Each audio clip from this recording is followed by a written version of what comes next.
भाइयों, नमस्कार। जय माता की। 84 लाख योनियों में सिर्फ मनुष्य ही कमाता है। मनुष्य ही सारे भौतिक सुख संसाधनों का प्रयोग कर सकता है। तो एक विचार करिए कि मनुष्य के अलावा जो अन्य योनियां हैं उनको भोजन कौन देता है? उनको भोजन कौन देता है? आप कहेंगे कि हम मेहनत करते हैं, हमने ये किया, हमने वो किया। ईश्वर को ढूंढते रहते हैं। असलियत में सच्चाई ये है कि खोए हुए हम खुद हैं और ढूंढते हैं ईश्वर को। आप मैं हूं पंडित दिनेश नारायण पांडे। आप देख रहे हैं अपना लोकप्रिय चैनल गृहवाणी। आप सभी का हार्दिक अभिनंदन करता हूं, स्वागत करता हूं। 28 जुलाई से 13 सितंबर के बीच में मंगल का कन्या राशि में गोचर क्या रिजल्ट देगा, क्या क्या रिजल्ट दे रहा है मीन राशि वालों। देखिए, मीन राशि वालों के लिए मंगल बैंक बैलेंस के स्वामी होते हैं, आपके परिवार के पैतृक संपत्ति के, आपकी अपनी सेविंग के स्वामी होते हैं, आपकी वाणी के स्वामी होते हैं और आपके भाग्य के स्वामी होते हैं। आपके भाग्य के स्वामी होते हैं, प्रारब्ध के स्वामी होते हैं। अब देखिए, मंगल आपकी वाणी के भी स्वामी है, बैंक बैलेंस के भी स्वामी है और आपके भाग्य के भी स्वामी। यानी एक केवल देवता है मंगल, जो आपकी वाणी से और आपके भाग्य से सीधा कनेक्टेड है। मंगल क्या है? जल्दबाजी है। आपके अंदर की जल्दबाजी, आपके अंदर का धैर्य भी मंगल है। तो जब कभी भी आप वार्ता करिए, बोलिए, तो गंभीर वाणी से बोलिए। जल्दबाजी में हल्की भाषा का प्रयोग, गाली गलौज का प्रयोग आपके भाग्य को खोटा करता है। ये जो सकारात्मक ऊर्जा है मंगल की, ये ब्रह्मांडीय ऊर्जा है और आपके लिए परम हितकारी है, क्योंकि दोनों चीजें मनुष्य को जरूरी होती है। एक तो भाग्य और दूसरा आपको पैसा और परिवार। तो इन दोनों का मंगल स्वामी है और आपके लिए सकारात्मक ऊर्जा का हेतु है। मंगल इस समय गोचर कर रहे हैं 7वें घर में। मंगल की 3 दृष्टियां होती हैं। पहली चौथी दृष्टि जो होती है वो प्रमोशनल दृष्टि होती है, यानी जहां पर इनकी चौथी दृष्टि पड़ेगी वहां प्रमोशन करने का प्रयास करें।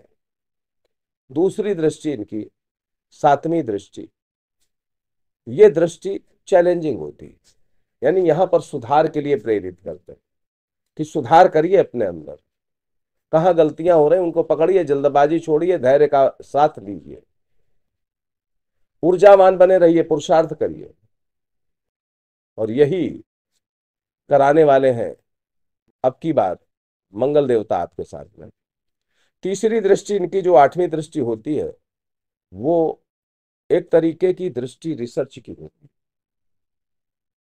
जहां आपकी कुंडली में मंगल बैठा हो उसे 8वें घर पर रिसर्च करिए, क्योंकि वहीं आपके लिए खजाना है और वहीं आपके जीवन का लक्ष्य है और वहीं आपके जीवन का कैरियर है। ये बड़ी गुप्त बात है, सूत्र की बात है। आप अपनी जन्म कुंडली पर इसको इस्तेमाल करके देख सकते हैं।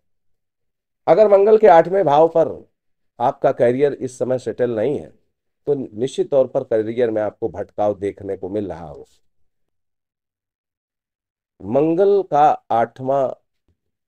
आठवां दृष्टिकोण जो है वो आपके कैरियर को निर्धारित करता है।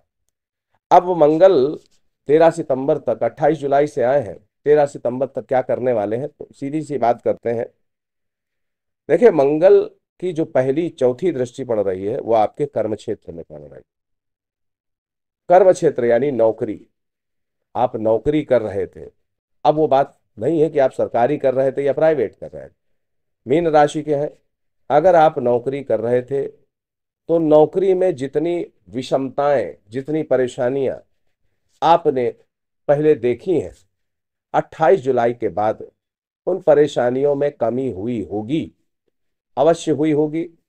अब हुई है तो कमेंट करके जरूर बताइएगा। कुछ परेशानियां आपकी नौकरी की हल हुई हैं कि नहीं हुई हैं, कुछ समस्याएं हल हुई हैं कि नहीं हुई हैं। दूसरी इनकी दृष्टि आपके लग्न पर पड़ रही है और लग्न में शनि बैठे हुए हैं। शनि और मंगल का जो कॉम्बिनेशन है ये अच्छा नहीं होता।